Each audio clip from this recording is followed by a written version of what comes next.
The Americans want to have their spies here and special forces based here in Pakistan to keep an eye on what's happening across the border. Will you allow the American government to have CIA here in Pakistan to conduct cross-border counter-terrorism missions against Al-Qaeda, ISIS, or the Taliban? Absolutely not. There's no way we're going to Seriously? allow any bases, any sort of action from Pakistani territory into Afghanistan. Absolutely not. Pakistan suffered 70,000 casualties, more than any other country, by joining the American war.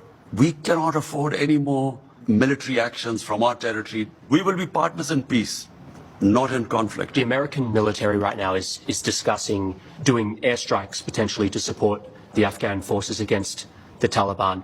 Would you allow the American Air Force to use your airspace for those airstrikes? We are not going to be part of any conflict anymore. But you haven't decided yet whether you'll let them use your airspace. This hasn't been discussed at all, so... What's your feeling about that? I don't know. We'll discuss this.